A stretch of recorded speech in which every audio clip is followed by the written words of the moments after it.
Allahu Akbar Valillahil hamd.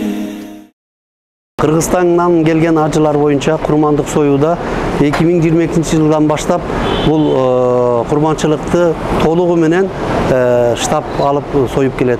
2022 yılı al кезде 2766 acıga gelişip adamlardan 1730 adam berip ошо 1730 koy soyulgan. 2023 yılı былтыр kurmandık boyunca utup algan firma menен kelişim түзүлүп атайын көзөмөлдөр болуп былтыр 6050 koy soyulgan.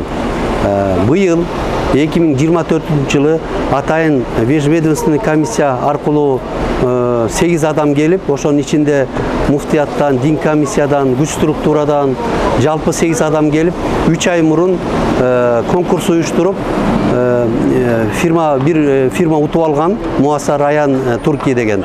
Ошол фирма менен келишим түзүлгөн, бирок баасы айтылбай, по факту болсун делген менен делип айтылган.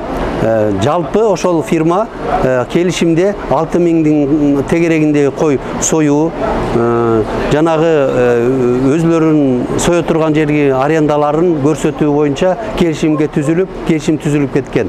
Азыркы убакта убактылык көчмө штабтан атайын комиссия түзүлүп, 2-3 күн мурун атайын ошол уткан фирманын өкүлдөрү менен барып, убойный цехти көрүп, кажерде союла турган, анан мындайча айтканда турган койдун санын, анан жалпы ошо койдун породасы быйыл барбари породасы союлгантат, ошол барбари породаларын көрүп, комиссия быйыл дагы чечим чыгарды. Азыр ажы башчыларды, бияка келген ажы башчыларды чогултуп түшүндүрүү ишин жүргүздүк. Азыр ажы башчылар ажыларга бул ишти түшүндүрүү менен быйыл 2024 жылы курмандыктын баасы $200 болду. Ушуну менен мына ошол утуп алган фирма жалпы өзүнүн милдеттерин аткарат. Алардын милдеттеринде ошол койдун $200 ичинде койду soyu, kasapkanaga alып келүү, kasapçılardын иши, багуу жана башка маселелердин баарын ошол фирма жүргүзөт.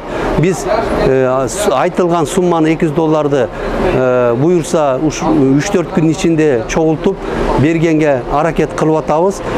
Атайын көзөмөл комиссиясы түзүлгөн. Буюрса иншаллах быйыл дагы бир дагы кой калбай союлат деген ниетте болуп атабыз.